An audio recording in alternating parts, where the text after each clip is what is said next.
ಸಂತ ಕವಿ ಕನಕದಾಸ ಮತ್ತು ತತ್ವಪದಕಾರರ ಅಧ್ಯಯನ ಕೇಂದ್ರ, ಕನಕದಾಸ ಅಧ್ಯಯನ ಸಂಶೋಧನಾ ಪೀಠ ಉಡುಪಿ ಮತ್ತು ರಾಷ್ಟ್ರಕವಿ ಗೋವಿಂದ ಪೈ ಸಂಶೋಧನಾ ಕೇಂದ್ರ ಉಡುಪಿ ಇದರ ಸಹಯೋಗದಲ್ಲಿ ಕರಾವಳಿ ಭಜನಾ ಸಮಾವೇಶ ಎಂಬ 2 ದಿನಗಳ ಸಮಾವೇಶವನ್ನು ಡಿಸೆಂಬರ್ 6 ಮತ್ತು 7ರಂದು ಉಡುಪಿ ಎಂಸಿಎಂ ಕಾಲೇಜು ಆವರಣದ ಟಿ ಮೋಹನದಾಸ ಪೈ ಅಮೃತ ಸೌಧ ಸಭಾಂಗಣದಲ್ಲಿ ಆಯೋಜಿಸಲಾಗಿದೆ ಎಂದು ಸಂತ ಕವಿ ಕನಕದಾಸ ಮತ್ತು ತತ್ವಪದಕಾರರ ಅಧ್ಯಯನ ಕೇಂದ್ರದ ಸದಸ್ಯ ಸಂಚಾಲಕಿ ಡಾಕ್ಟರ್ ಕಾತ್ಯಾಯಿನಿ ಕುಂಚಿಬೆಟ್ಟು ತಿಳಿಸಿದ್ದಾರೆ.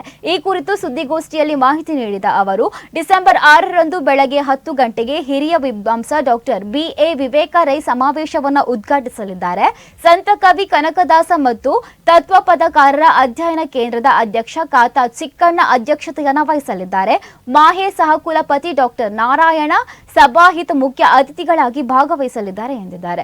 ಇನ್ನು ಈ ಸಂದರ್ಭದಲ್ಲಿ ರಾಷ್ಟ್ರಕವಿ ಗೋವಿಂದ ಪೈ ಸಂಶೋಧನಾ ಕೇಂದ್ರದ ಆಡಳಿತ ಅಧಿಕಾರಿ ಡಾಕ್ಟರ್ ಜಗದೀಶ್ ಶೆಟ್ಟಿ, ಭಜನಾ ಸಮಾವೇಶದ ಸಂಯೋಜಕ ರವಿರಾಜ್ ಎಚ್ಪಿ, ಸಹ ಸಂಶೋಧಕ ಅರುಣ್ ಕುಮಾರ್ ಉಪಸ್ಥಿತರಿದ್ದರು. ಈ ನಿಟ್ಟಿನಲ್ಲಿ ಅಧ್ಯಯನ ಕೇಂದ್ರವು ಕನಕ ಅಧ್ಯಯನ ಸಂಶೋಧನಾ ಪೀಠ ಉಡುಪಿ ಮತ್ತು ರಾಷ್ಟ್ರಕವಿ ಗೋವಿಂದ ಪೈ ಸಂಶೋಧನಾ ಕೇಂದ್ರ ಉಡುಪಿ ಇದರ ಸಹಯೋಗದಲ್ಲಿ 2025 ಡಿಸೆಂಬರ್ 6 ಮತ್ತು 7ರಂದು ಕರಾವಳಿ ಭಜನಾ ಸಮಾವೇಶ ಎಂಬ 2 ದಿನಗಳ ಸಮಾವೇಶವನ್ನು ಆಯೋಜಿಸಿದೆ.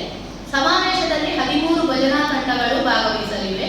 ಅವು ಮಹಾಲಕ್ಷ್ಮಿ ಮೊಗವೀರ ಭಜನಾ ಮಂಡಳಿ ಕೊಡಗೂರು, ರಾಗರಂಜಿನಿ ತಂಡ ಕುಂಜಿಬೆಟ್ಟು ಉಡುಪಿ, ಶ್ರೀ ಮಹಾಗಣಪತಿ ಭಜನಾ ಮಂಡಳಿ ಹೆಂಗವಳ್ಳಿ ಕುಂದಾಪುರ, ಜಿಎಸ್ಪಿ ಮಹಿಳಾ ಮಂಡಳಿ ಎಸ್ಎಲ್ವಿಟಿ ಉಡುಪಿ, ಶ್ರೀ ಮಾರಿಕಾಂಬ ದುರ್ಗಾ ಪರಮೇಶ್ವರಿ ಭಜನಾ ಮಂಡಳಿ ಕಿರಾಡಿ ಆವಸೆ ಬ್ರಹ್ಮಾವರ, ದುರ್ಗಾ ಪರಮೇಶ್ವರಿ ಭಜನಾ ಮಂಡಳಿ ಬಾಳೆತೋಟ ಮೂಡುವಂಜಾರು ಹಿರಿಯಡ್ಕ, ಯಕ್ಷಿ ಕಲ್ಲುಕುಟಿಗ ಭಜನಾ ಮಂಡಳಿ ಕೋಟೇಶ್ವರ, ರಂಗಚಿನ್ನಾರಿಯ ಸ್ವರ ಚಿನ್ನಾರಿ ಭಜನಾ ಮಂಡಳಿ ಕಾಸರಗೋಡು, ಸರ್ವೇಶ್ವರಿ ಭಜನಾ ಮಂಡಳಿ ಹೊನ್ನಾವರ, ಬಾಲ ವಿಕಾಸ ಭಜನಾ ಮಂಡಳಿ ಹೊಸಬೆಟ್ಟು ಮಂಗಳೂರು, ಶ್ರೀ ವೀರಭದ್ರ ಗುರು ಮಾಚಿದೇವ ಭಜನಾ ಮಂಡಳಿ ಕಾರ್ಕಳ, ಶ್ರೀ ಬಾಲಾಜಿ ಕಲಾ ಭಜನಾ ಮಂಡಳಿ ಮೂಡಹಳ್ಳಿ ಸಾಸ್ತಾನ ಮತ್ತು ಶ್ರೀ ಬ್ರಹ್ಮಲಿಂಗೇಶ್ವರ ಮಹಿಳಾ ಭಜನಾ ಮಂಡಳಿ ಕರಂದಹಳ್ಳಿ ಮಜೂರು ಕಾಪು. ಶ್ರೀ ರಮೇಶ್ ಕಲ್ಮಾಡಿ ಮತ್ತು ಶ್ರೀಮತಿ ಜ್ಯೋತಿ ದೇವಾಡಿಗ ಇವರು ಭಜನಾ ತಂಡಗಳ ಪರಿಚಯ ಮಾಡಿಕೊಳ್ಳಲಿದ್ದಾರೆ.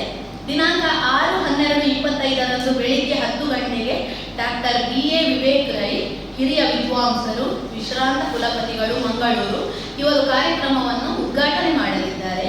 ಶ್ರೀ ಕಾತಾ ಚಿಕ್ಕಣ್ಣ ಅಧ್ಯಕ್ಷರು, ಸಂತ ಕವಿ ಕನಕದಾಸ ಮತ್ತು ತತ್ವಪದಕಾರರ ಅಧ್ಯಯನ ಕೇಂದ್ರ ಇವರು ಅಧ್ಯಕ್ಷತೆ ವಹಿಸಿಕೊಳ್ಳಲಿದ್ದಾರೆ.